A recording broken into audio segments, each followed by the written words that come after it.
კოლექტიური ნაცმოძრაობის ეგრეთ წოდებული რებრენდინგის მცდელობა მმართველი გუნდი გარე ძალების დაწერილ სცენარზე მიუთითებს, რომელიც ხაზარაძის და გახარიას პარტიების წინ წამოწევას და თვითმმართველობის არჩევნებზე 8 ოპოზიციური პარტიის ბოიკოტს გულისხმობს. ქეთევან გრიგორაშვილი გაგვაცნობს შეფასებებს.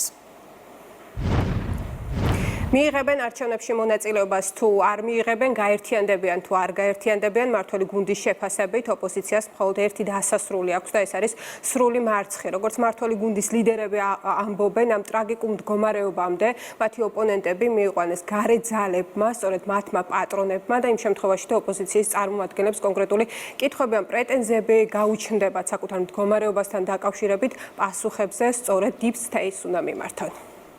Ჩემთვის მაგალითად უფრო საინტერესო არის თბილისის მერობის კანდიდატზე მეტად ანაკლიის მაჟორიტარობის კანდიდატი ვინ იქნება. გახარიას პარტიის წარმომადგენელი თუ ლეოს წარმომადგენელი. თვითმმართველობის არჩევნები როცა ტარდება და ანაკლიაში ვიღაც იყრის მაჟორიტარად პენს, მისი თავარი დაპირება რა უნდა იყოს. სპორტის შენობები ხო უნდა იყოს. და რომელი პარტია აყენებს იქ საერთო კანდიდატს? ჩამშლელი თუ ვისაც უნდა ეშენებინ. ტრაგიკული მდგომარეობა ოპოზიციაში თქვენ ხედავთ, არ შველით არაფერი, არც ევროპული ბიუროკრატიიდან მომდინარე შანტაჟი, არაფერმა არ უშველა 4 წელი, შანტაჟი გრძელდება ევროპული ბიუროკრატიის მხრიდან, deep state-ის მხრიდან, არაფერი არ შველის რადიკალურ ოპოზიციას, რატომ? იმიტომ რომ საზოგადოებამ დაინახა ძალიან კარგად ყველაფერი, საზოგადოება ხედავს რა მიზნებით მოქმედებს კონკრეტულ შემთხვევებში ევროპული ბიუროკრატია, როგორია შინაარსი იმ რადიკალური ოპოზიციის, რომელიც უპირისპირდება სახელმწიფო ინტერესებს, ეროვნულ ინტერესებს, აქედან გამომდინარე არაფერი არ შველის რადიკალურ ოპოზიციას პირიქით. თვითონ deep state-მა მიიყვანა სულ გახლეჩამდე რადიკალური ოპოზიცია. თქვენ ხედავთ, ორი პარტია აპირებს მონაწილეობას არჩევნებში, ორი პარტია არ აპირებს, ასეც და ისეც ნებისმიერი კონფიგურაციით ბუნებრივია მთელი ეს რადიკალური ოპოზიცია არის განწირული ტოტალური მარცხის. თავარი დილემა რაზღეს რადიკალურ ოპოზიციას და მათ პატრონებს საზღვარგარეთ უდგას არის ის, რომ შევლენ არჩევნებში დამარცხდებიან, არ შევლენ დამარცხდებიან. ანუ მათი ბოლო არის ერთი და იგივე. ასე რომ ამ დილემაში რაც თავარი ამ ჩიხში თავისთავად თვითონ ჩაიგდეს, უბრალოდ მათმა პატრონებმა ჩააგდეს ამ მდგომარეობაში.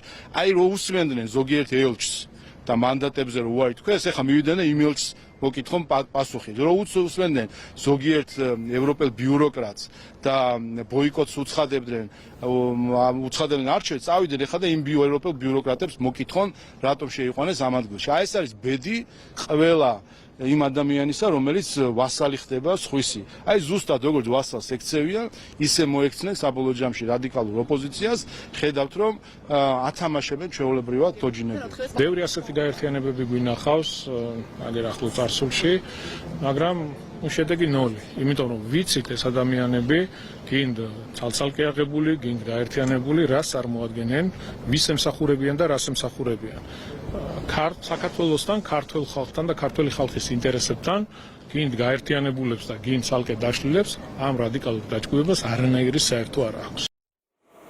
კიდევ ერთი საკითხი, რასთან დაკავშირებითაც დღეს პრემიერ-მინისტრმა ისაუბრა ოპოზიციასთან მიმართებით, ეს არის 4 ოპოზიციური პარტიის არაკონსტიტუციურად გამოცხადება, საბოლოო გადაწყვეტილება რა თქმა უნდა არის საკონსტიტუციო სასამართლოს მისაღები, თუმცა როგორც დღეს ირაკლი ყობახიძემ აღნიშნა, 4 პარტიასთან დაკავშირებით გაკეთდება განაცხადი. პარტიები, რომლებიც ირაკლი ყობახიძის თქმით ერთი პოლიტიკური ძალაა, კოლექტიური ნაცმოძრაობა და უცხოური აგენტურა.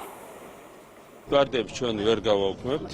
პარტიების არაკონსტიტუციურად გამოცხადების თავებას გადაწყვეტილება შეიძლება მიიღოს ერთადერთმა ორგანომ, ეს არის საქართველოს საკონსტიტუციო სასამართლო.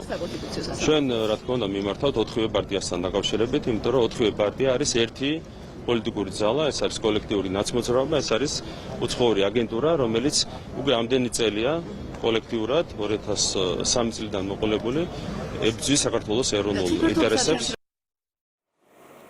ასეთია ოპოზიციის ტრაგიკული მდგომარეობა და მათი დღევანდელი ყოფა არჩევნებამდე 3 თვით ადრე. ქეთევან გრიგორაშვილი საუბრობდა ქრონიკის პირდაპირ